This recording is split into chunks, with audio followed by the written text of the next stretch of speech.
प्यारे लाल जी ने जो भी बयान दिया उसने एक अच्छी पहल की है। हमें इसमें यह नहीं समझना चाहिए वो प्यारे लाल जी इंद्रवाल के एमएलए हैं, किश्तवाड़ के हैं, नागसिनी के हैं, कहाँ के हैं, पाडर के हैं। गर्ज़-ओ-गायत हमारी यह है कि अगर किश्तवाड़ से ये प्रोटेस्ट शुरू हुआ मिशन बिजली फ्री का, तो लोग इसमें आए बढ़ चढ़ के। जब लोगों ने इसमें आना शुरू किया, इसका साथ देना शुरू किया बिला लिहाज मज़हब व मिलत के, बगैर किसी पार्टी इज़्म के, तो ये उसी का नतीजा है कि कहीं न कहीं किश्तवाड़ में जो ये आवाज़ बुलंद हुई, इसमें हमारी माँ, बहन, बुज़ुर्ग, नौजवान, यहाँ का हिंदू, यहाँ का मुसलमान, यहाँ का सिख, सब लोगों ने जब एक आवाज़ में अपनी आवाज़ मिलाई, ये उसी का नतीजा है कि असेंबली में कुछ दिन पहले प्यारेलाल शर्मा जी की शक्ल में जो उन्होंने इस मुद्दे को असेंबली में उठाया, तो वजह ही यही बनी कि जब लोग घरों से बाहर निकले तो कहीं ना कहीं हमारे सियासी जो लीडर हैं उनके दिमागों पे असर आया, प्रेशर बना।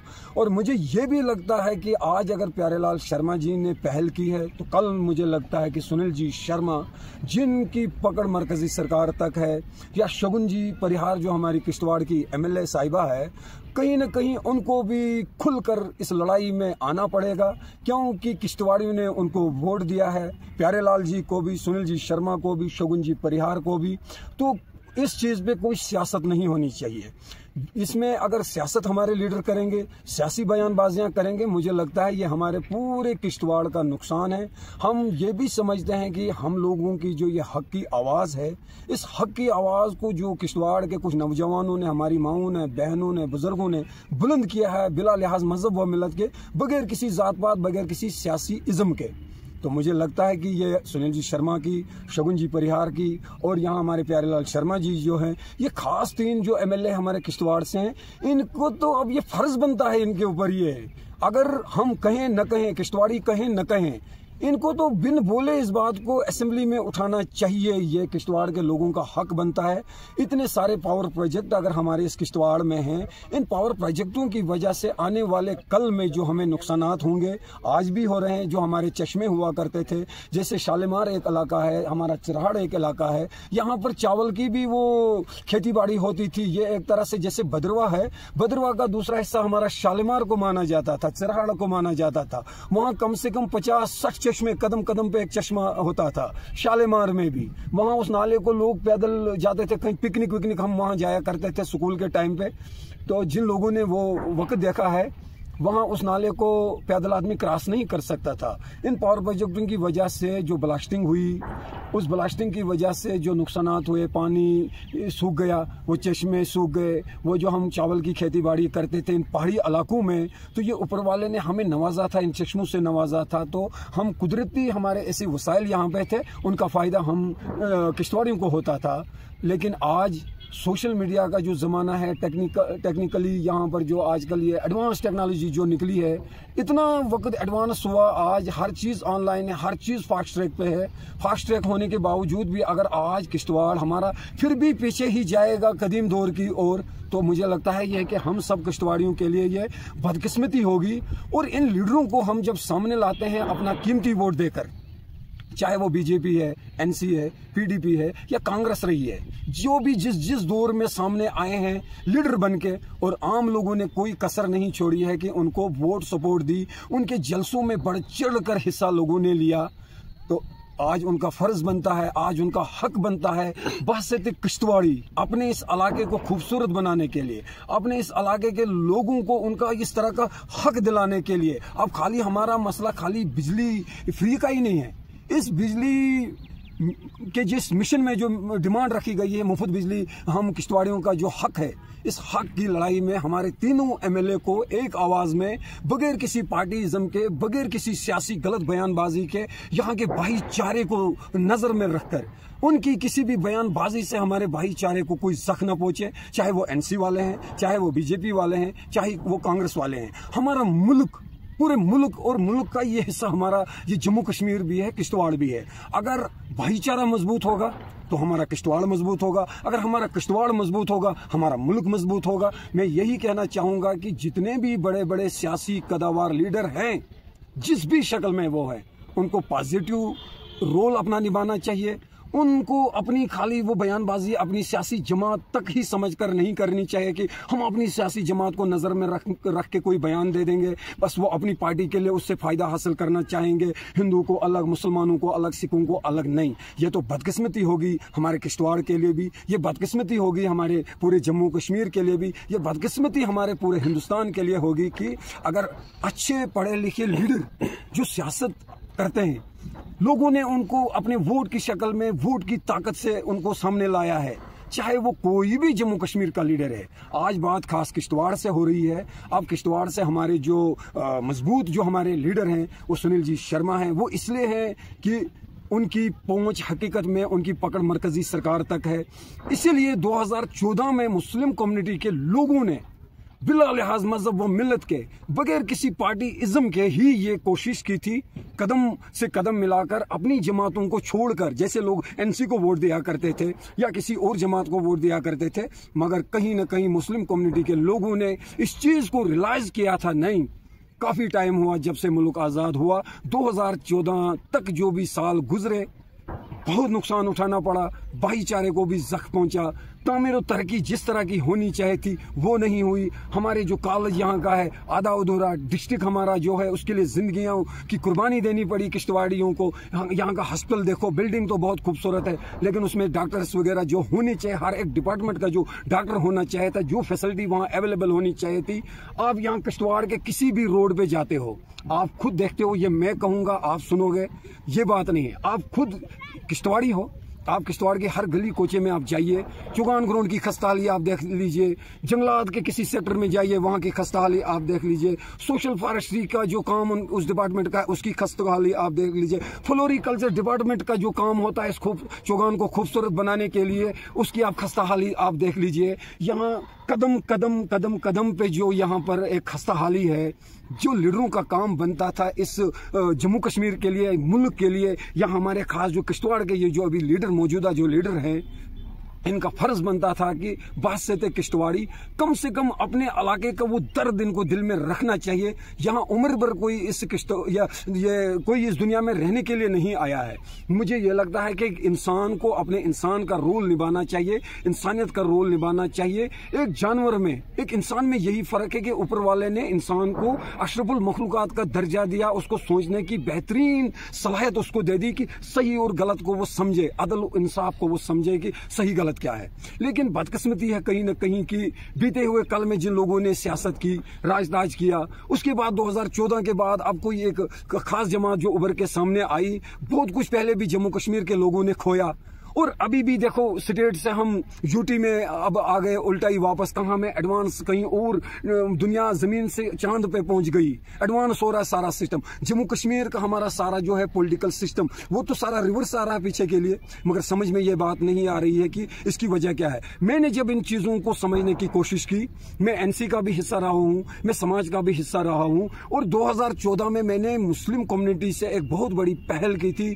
सुनील जी शर्मा का जो बीजेपी की जो जमात है, डॉक्टर जितेंद्र सिंह जी की मौजूदगी, मैंने यहाँ ITI ग्राउंड किश्तवाड़ में जो बहुत बड़ा जलसा हुआ था, मैं अपने आप में मुस्लिम कम्युनिटी में तब एक मजाक बन गया था। जब मैंने भारतीय जनता पार्टी को ज्वाइन किया था, मुझे लोगों ने ताने दिए, मुझे आज भी ताने सुनने पड़ रहे हैं, यार आप जमातें बदलते हो, कभी NC, कभी PDP, कभी BJP। मेरी गर्ज ये नहीं है कि कोई पार्टी मेरे लिए कोई खास है, मेरी कोशिश ये हुआ करती थी कि मैं किसी जमात का हिस्सा बनूं और जिस लीडर के मैं इर्द गिर्द बैठूं, मैं उसको अपनी पॉजिटिव ये बात रखूं, ताकि वो समझने की कोशिश करेंगे कि हमारे इस किश्तवाड़ के लिए जो हमें नुमाइंदे की शक्ल में चुना जाता है। इसीलिए मैंने भारतीय जनता पार्टी को 2014 में ज्वाइन किया था। उससे पहले हमारे माँ बाप, भाई बुजुर्ग सबों ने नेशनल कॉन्फ्रेंस को हमेशा वोट सपोर्ट की, उसका भी नतीजा कोई खास सामने नहीं आया। चलो कुछ छोटे मोटे काम हो गए, मगर हकीकत में जो सियासी तौर पे इस इलाके के लिए किसी भी लीडर की तरफ से जो काम होना चाहिए, मैं अभी तक सेटिस्फाइड नहीं हूँ। मैं कदम कदम पे खून के आंसू रोता हूँ, रातों को मैं अपनी नींदों को हराम करता हूँ, जागता रहता हूँ, सोचता रहता हूँ। कुछ लोगों को ये लगता है कि ये बातें बहुत बड़ी करता है, मुझे बात करने का शौक नहीं है, तकरीर करने का शौक नहीं है, मीडिया पे आने का शौक नहीं है। मैं आपके माध्यम से पूरे किश्तवाड़ियों तक ये साफ साफ मैसेज देना चाहता हूँ। यहाँ के जो पढ़े लिखे बेरोजगार नौजवान हैं, हमारे जो बुजुर्ग हैं, हमारी माएँ हैं, बहनें, बिला लिहाज मजहब व मिलत के, बगैर किसी जात पात के, कोई मंदिर के नाम की सियासत न करें, कोई मस्जिद के नाम की सियासत न करें, कोई किसी और उल्टे सीधे चीज़ों पे जो सियासत करते हैं खाली वोट बैंक को बनाने के लिए, अपने वोट को हासिल करने के लिए। ये पूरे मुल्क के लिए बदकिस्मती की बात तो होगी, मगर हम किश्तवाड़ी, हर इंसान को पहले फर्ज बनता है जिस जगह हम रहते हैं, अपने इलाके के बारे में भी हमें अच्छी सोच रख के समझना चलना चाहिए। मैं ये मैसेज देना चाहता हूँ बासित किश्तवाड़ी। अब कोऑर्डिनेशन कमेटी की भी तरफ से मैं ये वादा करता हूँ, आने वाले कल में मैं होश हवास में ये बात कहता हूँ, कोऑर्डिनेशन कमेटी के जितने भी मेंबर हैं, हम जो अपनी मीटिंगें किया करते हैं, हमारा मकसद ना एनसी का है, ना पीडीपी का है, ना है बीजेपी का, ना कांग्रेस का है, ना किसी के इशारे पे ये कोऑर्डिनेशन कमेटी बनी है। मगर कुछ ताकतें हैं जो इसको बदनाम करने पे तुली हुई है, जो इसको सियासत में धकेलना चाहती है कि ये वो कांग्रेस का है, या एनसी का है, पीडीपी का है, बीजेपी का है। कोई ना कोई इंसान किसी न किसी पार्टी के साथ जुड़ा होता है, वो अलग एक मसला है। लेकिन मिशन बिजली फ्री का जो ये मसला है, न ये कांग्रेस का है, न एनसी का है, न पीडीपी का, न बीजेपी है। इसमें बासित किश्तवाड़ी, हर एक हिंदू को, मुसलमान को, सिख को, बासित किश्तवाड़ी बगैर किसी पार्टी इज्म के इसका हिस्सा बनना चाहिए। और इसकी जिम्मेवारी मैं भी लेता हूं। मैं इस कोऑर्डिनेशन कमेटी का एक मेंबर भी हूं। वसीम साहब भट्ट ने भी इसकी जिम्मेदारी ली, और फारूक साहब सिद्दीकी हैं, बहुत सारे लोग हैं हमारे इस कोऑर्डिनेशन कमेटी के जो हिस्सा हैं, वो हिंदू भी हैं, सिख भी है, मुसलमान भी है। हम लोगों ने हलफ की है अपनी जगह पे। अगर किश्तवाड़ियों को अभी भी शक शुबा है इस बात के लिए ये लोग कोई चोर चक्के लफंगे, कोई किसी जमात की तरफ से ये ड्रामा तो नहीं रचाते हैं, मैं ये वसूख के साथ कहता हूं, जिस दिन किश्तवाड़ी कोई हिंदू मुसलमान कोई भी ड्रामा साबित करेगा, गद्दार हम लोगों को साबित करेगा, लोग जूताओं की मालाएं लाएं, वो हिंदू है, मुसलमान है, सिख है, वो हमारे गले में डाले, और इस चौक चुराए पूरे किश्तवाड़ में हमें काला, हमारे मुंह पर कालक लगा के वो हमारे जूताओं की माले डाल के आए। मगर मैं एक मोदमाना गुजारिश करता हूं, इस मिशन को तोड़ने के लिए जो बड़े बड़े सियासी लीडर सियासी गलत बयानबाजियां करते हैं, हिंदू और मुसलमान को आपस से फिर लड़ाना चाहते हैं, चाहे वो एनसी का दौर रहा हो, चाहे वो आज बीजेपी का दौर है, चाहे वो कांग्रेस का दौर रहा है। भाईचारा मजबूत यहाँ का होगा तो हर एक हक को मनवाया जाएगा, और उससे मुल्क को भी फायदा होगा, मुल्क में रहने वाले लोगों को भी, और यहाँ किश्तवाड़ के लोगों को भी। मगर बदकिस्मती की बात है, पढ़े लिखे नौजवान हैं, उनको किसी के बहकावे में आने की जरूरत नहीं है। यहाँ हमारे जो बुजुर्ग हैं वो तजुर्बेकार हैं, उन्होंने काफी बीते हुए कल के दौर को भुगता है, समझा है। हिंदू मुस्लिम सिख इस जात पात की लड़ाई से किश्तवाड़ ने और हमारे मुल्क ने क्या खोया। जैसे मान के चलो, अभी दफा 370 पे पहले भी बयानबाजियां हुआ करती थी, जब ये दफा 370 था तब भी बहुत सारी कुर्बानियां लोगों को देनी पड़ती थी। आज अगर ये टूटा, मोदी जी ने कहा कि ये दफा 370 जो है जम्मू कश्मीर की तामीर और तरक्की के लिए, यहाँ के बेरोजगार नौजवानों को उनको रोजगार देने के लिए, उनका बराबर हक देने के लिए, और पूरे जम्मू कश्मीर को बिल्कुल सही साबित करने के लिए कि कुछ ताकतें थी इसको गलत में धकेलती थी। चलो आज दफा 370 भी टूटा, सारी चीजें बंद हो गई। अब मैं यही मोदबाना गुजारिश करता हूं मरकजी सरकार से, खासकर इसलिए क्योंकि उमर साहब के हाथ में नहीं है, सुनील जी के हाथ में नहीं है, सजाद साहब के हाथ में नहीं है, या किश्तवाड़ियों की ये हाथ में नहीं है। ये चीजें हैं सीधे डायरेक्ट मरकजी सरकार के हाथ में। उनको सोचना चाहिए, इस 370 के नाम पे पहले भी जम्मू कश्मीर के लोगों ने अपनी जिंदगियों को गंवाया है, कुर्बानियां दी है, यहाँ के हिंदू ने, यहाँ के मुसलमान ने, यहाँ के सिख ने। अब टूटने के बाद भी फिर सियासत हो रही है, बीजेपी अपनी सियासत कर रही है, एनसी वाले अपनी सियासत करेंगे। तो मुझे लगता है कि इस जम्मू कश्मीर के इस मसले को, इस बात को समझने की सख्त कोशिश करनी चाहिए मरकजी सरकार को। बड़े बड़े लीडर तो हैं, मान लो फारूक साहब अब्दुल्ला है, उमर साहब अब्दुल्ला है, बहुत है, मानो वो लीडर हैं, अपने आप में बड़े लीडर हैं। उन्होंने 1947 से लेकर आज तक, उनके जो शेख मोहम्मद अब्दुल्ला साहब थे, उन्होंने भी राजताज किया। उसके बाद डॉक्टर फारूक अब्दुल्ला साहब आ गए, उन्होंने भी राजताज किया। अभी उमर साहब अब्दुल्ला है, वो भी कर रहे हैं सियासत। मैं ये कहना चाहता हूँ, मुझे किसी भी सियासी जमात के साथ कोई जिद नहीं है, मेरा किसी के साथ कोई पर्सनल कोई ज्यादा लगाव नहीं है, ना मैं किसी की खिलाफत करना चाहता हूं, ना मैं किसी की तारीफ करना चाहता हूं, क्योंकि क्लियर पब्लिक को मैसेज जाना चाहिए। लेकिन जिस मकसद के लिए ये बड़े बड़े सियासी जमातों के बड़े बड़े लीडर आज तक सामने आए, 1947 से लेकर आज तक, मुझे यह लगता है पर्सनली लोगों की सोच क्या है वो शायद समझते भी होंगे, जानते भी होंगे। लेकिन मैं इस नतीजे पे पहुंचा हूं, 1947 से लेकर आज तक जम्मू कश्मीर के नाम पे खाली सियासत की गई, और इस सियासत की वजह से और ये गलत सियासी बयानबाजी की वजह से अपने वोट बैंक तक ही ये सियासत करते हैं।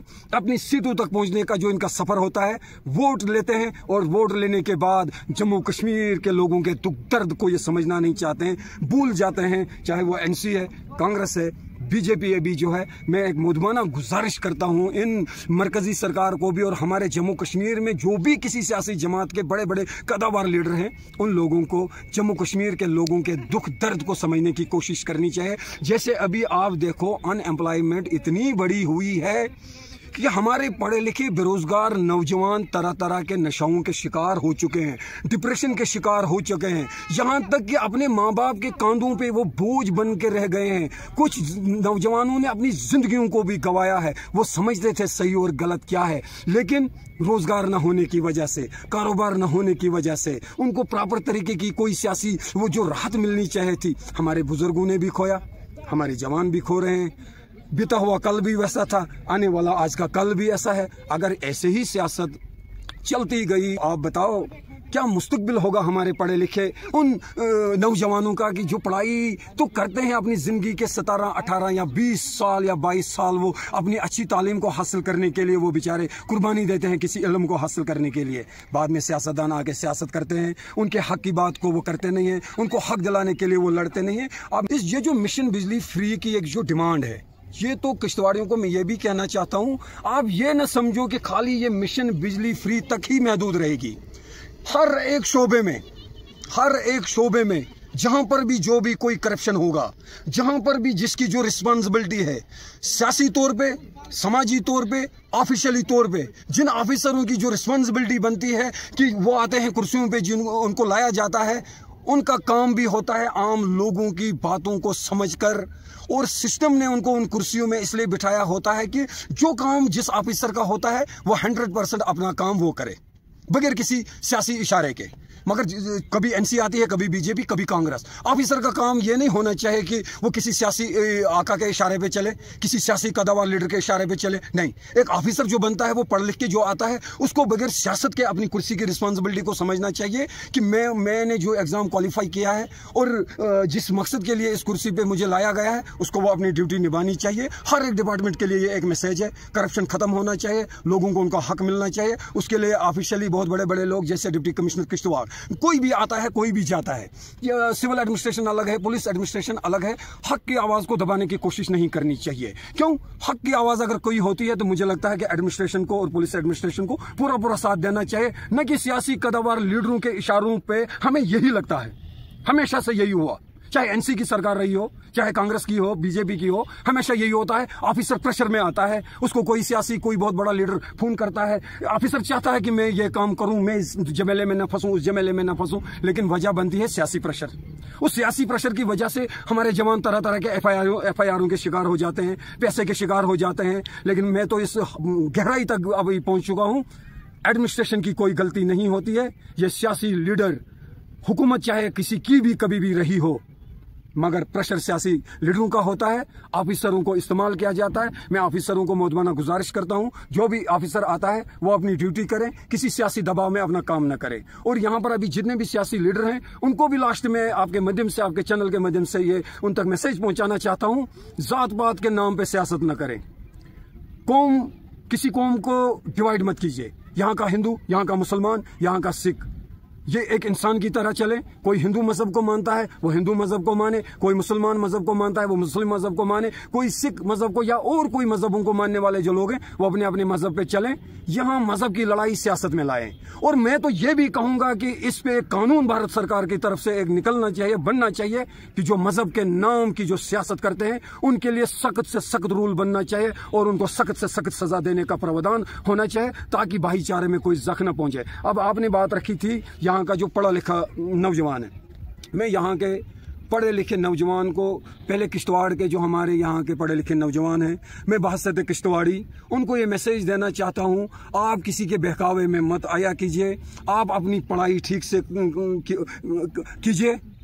आप अपने माँ बाप का जो आपका पैसा होता है, कुछ ज़मीनें बेच के, कुछ गहने बेच के, कुछ बहुत सारे कर्जे लेके अपने बच्चों को पढ़ाते हैं। मैं किश्तवाड़ के पढ़े लिखे बच्चों तक ये बात पहुँचाना चाहता हूँ, दिल में एहसास रखो बहुत सारे बेचारे गरीब माँ बाप हैं, उनके भी बहुत सारे ख्वाब होते हैं कि हमारा बच्चा पढ़ा लिखे और अच्छी डिग्री हासिल करे और बाद में इसको कोई मुलाजमत मिलनी चाहिए। मैं नौजवान तबके को यह भी कहना चाहता हूँ सबसे पहले कि वो नशाओं का शिकार न बने। आजकल जो ड्रग्स यहाँ पे फैला हुआ है, इस ड्रग्स के पीछे भी बड़े बड़े कारोबारी तबके हैं जो करोड़पति अरबपति बनने के चक्कर में हमारी नई नस्ल को बर्बाद करने पे तुले हुए हैं। ऐसी क्या वजह है कि अगर इतनी सारी एडमिनिस्ट्रेशन अगर अपनी ड्यूटी अपनी रिस्पॉन्सिबिलिटी सही से निभाएगी और समाजी लोग वो अपनी जिम्मेदारी सही से निभाएंगे, एडमिनिस्ट्रेशन पुलिस सिविल एडमिनिस्ट्रेशन या पुलिस या लोकल जो लोग हैं, अगर उनका आपस में एक अच्छा रिश्ता कायम करके हम हर बुराई को खत्म कर सकते हैं, हम हर चीज को हासिल कर सकते हैं। उससे मुल्क को भी फायदा होगा, किश्तवाड़ को भी फायदा होगा। मगर ये जात पात के उस पे या जवानों को जो ये हमारे सियासी लीडर डिवाइड एंड रूल वाली वो चीज इनमें डाल देते हैं, वो पढ़ाई करके भी बेचारे दरबदर हो जाते हैं, बाद में वो किसी सियासी जमात के जलसे का हिस्सा तो बन जाते हैं इलेक्शन तक। जब इलेक्शन कोई जीतता है हारता है उसके बाद वो लीडर उनको पहचानने से भी इनकार कर देते हैं। क्या एक पढ़े लिखे नौजवान को खुद नहीं समझना चाहिए कि हमारे बुजुर्गों ने 1947 से लेकर टिल डेट तक अभी तक हमने खोया पाया क्या? हमारे बुजुर्गों ने भी और हमने भी। इसलिए मैं मोदमाना गुजारिश करता हूँ, रिक्वेस्ट करता हूँ खास पढ़े लिखे नौजवानों को, वो हिंदू है, मुसलमान है, सिख है, कोई भी है, बिला लिहाज मजहब वो मिलत के मैं उनको ये बात रखना चाहता हूँ कि वो अच्छी पढ़ाई करके इस चीज को खुद रियलाइज करें, किसी के बहकावे में मत आइए, किसी सियासी इज्म का शिकार न बने। वो उनको अपनी सोच से अपनी अच्छी सलाहियत से समझने की कोशिश करनी चाहिए कि हम अपने किश्तवाड़ के बेहतर मुस्तकबिल के लिए या अपने बेहतर मुस्तकबिल के लिए अपने इलाके के लिए हम हर नाकामी को कामयाबी में कैसे बदलेंगे। यह उस पढ़े लिखे नौजवान की रिस्पॉन्सिबिलिटी बनती है। यहाँ बहुत सारे बच्चे हमारे बड़ी बड़ी डिग्रियां हासिल लेकर बैठे हुए हैं, मैं उन तक भी ये मैसेज देना चाहता हूं, उनको जगाने की कोशिश करना चाहता हूं। आपने अच्छी डिग्रियां हासिल की, आपने पढ़ाई अच्छी हासिल की, मगर अफसोस है आप जैसे बच्चों के लिए मुझे कि डिग्री तो आपने हासिल की लेकिन नौकरी न मिलने की वजह से आप अपना दम क्यों तोड़ देते हो? पढ़ाई खाली नौकरी के लिए नहीं होती है कि आपने एजुकेशन की कोई अच्छी डिग्री हासिल की तो आपको नौकरी नहीं मिली या इन करप्ट लीडरों ने आपकी इस एम्प्लॉयमेंट के लिए कोई अच्छी पॉलिसी नहीं बनाई, बस उसके बाद आप डिप्रेशन के शिकार हो जाओगे, नशाओं के आप शिकार हो जाओगे और अपनी माँ बाप के लिए मुसीबत भी बन जाओगे और समाज के लिए भी मुसीबत बन जाओगे। नहीं, मरते दम तक इंसान को लड़ना चाहिए, हक की आवाज का साथ देना चाहिए, सही और गलत में फर्क करके चलना चाहिए। हर इंसान में अल्लाह तबारक व तआला ने एक खास एक सलाहियत दी होती है, उसको एक हिंदी में एक प्रतिभा बोलते हैं।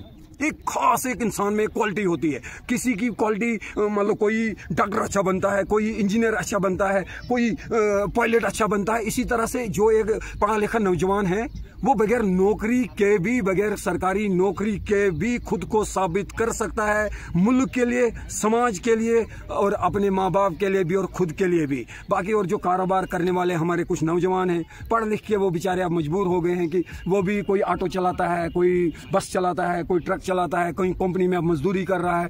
तो मैं उनको भी यही मैसेज देना चाहता हूँ, कोई भी काम अपने आप में कोई छोटा काम नहीं होता है। आप अपनी सोच का सही इस्तेमाल कीजिए।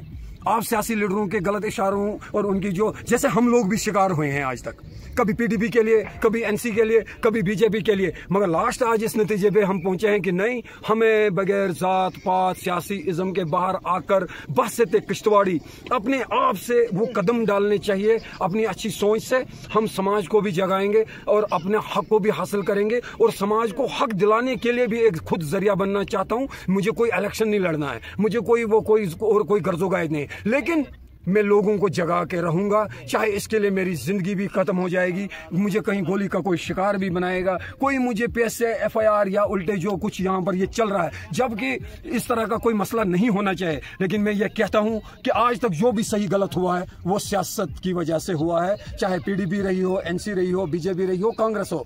खास और खास समाज को इस बात को समझ के चलने की जरूरत है कि किसी के बहकावे में मत आओ। सही और गलत क्या है, कुछ लोग कहेंगे तो तुम चलोगे, कुछ लोग कहेंगे तुम बैठोगे, कुछ लोग कहेंगे तो तुम सुनोगे। नहीं, तुम खुद अपनी आंख से देखो, अपने कान से सुनो, अपने दिमाग से रियलाइज करो, जो भी सही गलत है उसको समझ के आप काम करो। हमेशा कामयाबी आप पढ़े लिखे नौजवानों के कदम को चूमेगी और यहाँ के भाईचारे को भी मजबूती उसमें आएगी। नहीं तो 1947 से लेकर आज तक मेरा जैसा इंसान अब दिल करता है कि मैं खून के आंसू रोऊं। मुझे तकरीर करने का शौक नहीं होता है, बयानबाजी करने का शौक नहीं होता है। मेरे अपने घर में 2-2, 3-3 बच्चे जो खुद खाना नहीं खा सकते हैं, जो सुन नहीं सकते हैं, जो चल फिर नहीं सकते हैं। आप बताओ, मैं क्या दूसरे बच्चों को गुमराह करूंगा कि भाई तुम ये करो, तुम ये करो। वही चीज मुझे मजबूत कर गई, वही चीज मुझे सोचने पे मजबूर कर गई कि दुख, तकलीफ और दर्द क्या होता है। और जिसके पास जेब में 10 पैसे भी, 10 रुपए भी नहीं होते हैं, ये वही गरीब का, वो पढ़ा लिखा बेरोजगार नौजवान जानता है कि घर की जरूरतें जो होती हैं, और कुछ लोग मरने से पहले मौत के शिकार बनते हैं, बीमारी होती है, इलाज कर नहीं पाते हैं। समाज के साथ वो चलना उठना चाहते हैं, लेकिन रुसवा होकर रह जाते हैं। आज सुनील जी शर्मा है, उसको खुद इस मिशन में सामने आकर खुलेआम वकालत करनी चाहिए किश्तवाड़ियों के लिए कि हाँ, यहाँ पर अगर इतने पावर प्रोजेक्टों के बहुत बड़े बिजली पैदा करने का एशिया का सबसे बड़ा अगर हब है, तो किश्तवाड़ी अगर आवाज उठाते हैं, हक की बात करते हैं। मुझे लगता है सुनील जी शर्मा को इसलिए मैं स्पेशल कह रहा हूं क्योंकि वो इस टाइम पावर में है। भले ही वो अपोजिशन के लीडर है, इस टाइम अपोजिशन के लीडर मुझे लगता है कि उमर अब्दुल्ला से ज्यादा उसकी पावर है, क्योंकि उसकी मरकजी सरकार तक अपने वो पकड़ है, पहुंच है, और उन्होंने करके दिखाया बहुत कुछ। मगर वो जमीन पे वो चीजें करके दिखाए जो किश्तवाड़ियों का हक बनता है। पावर प्रोजेक्ट तो आए, लेकिन पावर प्रोजेक्टों की वजह से जो किश्तवाड़ियों का जो हक था अभी तक वो पूरा नहीं मिला। इस चीज से मैं गिला करूंगा सुनील जी शर्मा को कि 2014 में मैं आपकी जमात का हिस्सा बना था। डॉक्टर जितेंद्र सिंह जी की मौजूदगी में मैंने ज्वाइन इसीलिए किया था कि बीते हुए कल की नेशनल कॉन्फ्रेंस की हर एक नाकामी को नजर में रखकर, मैं ये भी नहीं कहूंगा कि वो अपने आप में टोटल ही नाकाम रहे, काम उन्होंने भी किए हैं। क्योंकि जो कुछ भी थोड़ा थोड़ा जम्मू कश्मीर में बना है आजादी के बाद, तो 2014 तक तो बना ना कुछ। मैं ये भी नहीं कहूंगा कि वो टोटली नाकाम रहे, मगर वो भी कहीं ना कहीं नाकामियों के शिकार रहे हैं। जैसे हमारे किश्तवाड़ का जो डिस्ट्रिक्ट बगैर कुर्बानी के मिलना था, नहीं मिला, कुर्बानी देनी पड़ी, जिंदगियां गंवानी पड़ी जवानों को। और वैसे आज यूनिवर्सिटी कैंपस जो हमारे पास है आधा अधूरा है, पूरे सब्जेक्ट नहीं है, हर चीज आधी अधूरी है। यहाँ का रोड आधा अधूरा है, यहाँ का सिस्टम आधा अधूरा है। मैं सेटिस्फाइड हूँ इस चीज से। और जब मैंने 2014 से काफी टाइम तक मैंने इसमें टाइम दिया, उसके बाद जब मैंने सोचा कि नहीं अब तो यहाँ पर भी मुझे कुछ वो दिखाई नहीं दिया, मैंने उसके बाद फिर बीजेपी से रिजाइन कर दिया। और मुझे लगा कि नहीं, हम अपने आप में ही अब एक बहसत किश्तवाड़ी। अब मैं एनसी तो मैंने ज्वाइन की थी। क्यों एनसी मैंने इसलिए ज्वाइन की? क्योंकि मुझे इस पे भी आज लोग सवाल करते हैं कि भाई आपने बीजेपी छोड़ी फिर एनसी में क्यों गए। जैसे उमर अब्दुल्ला साहब ने कुछ बयान किए, ये भी खास बात है, लोग सवाल करते हैं, सही गलत को सामने रखना चाहिए। जैसे उमर अब्दुल्ला साहब ने पहले बयानबाजी की, स्मार्ट मीटर नहीं लगेंगे जम्मू कश्मीर में, ये मुफ्त होगा, वो मुफ्त होगा, सिलेंडर मुफ्त होगा। आज कहीं ना कहीं उमर अब्दुल्ला साहब फिर अपने उन वादों से कहीं मुकर गए, ये उनका फेलियर बनता है। इसी तरह से बीजेपी वालों ने भी वादे किए थे। जैसे मल्टीपर्पज टनल का वादा यहाँ पर हमारे प्रधानमंत्री जी ने इसी चौगान में किया था, तब मैं इस जमात का हिस्सा था। फिर मुझे लगा कि अपनी खुदगर्जी को अगर मैं हासिल करना चाहता था, वे कर सकता था, लेकिन मैंने खुदगर्जी को हासिल नहीं किया। मैंने किश्तवाड़ के पढ़े लिखे बेरोजगार नौजवानों को समझ में रखकर, यहाँ की तामीर और तरक्की को समझ में रखकर, यहाँ के भाईचारे को समझ में रखकर, जब मुझे फिर कुछ वही दिखाई दिया तो मैंने जमात को छोड़ा। आज मैं अगर एनसी का हिस्सा हूँ तो मैं ये भी वसूख के साथ कहूंगा कि नेशनल कॉन्फ्रेंस को ये गलतफहमी का शिकार यहाँ का कोई लीडर या एनसी जमात ना रहे कि वो कहेंगे आप बोलो तो मैं बोलूं, वो कहेंगे आप चलो तो मैं चलूं, वो कहेंगे आप सुनो तो मैं सुनूं। नहीं, मैं कोटपुतली बन के रहने वाला इंसान नहीं हूं। अगर मुझे जरूरत पड़ी आने वाले कल में, तो मैं इस किश्तवाड़ की बहबूदी के लिए और इस तरह का जो हक की जो आवाज़ बुलंद हुई है मिशन बिजली फ्री की, मैं पूरे किश्तवाड़ को, जो वसीम भट्ट ने जो मिशन की पहल की है, और दूसरे तीसरे दिन हम 20-30 लोग इस मिशन के हिस्सा बने।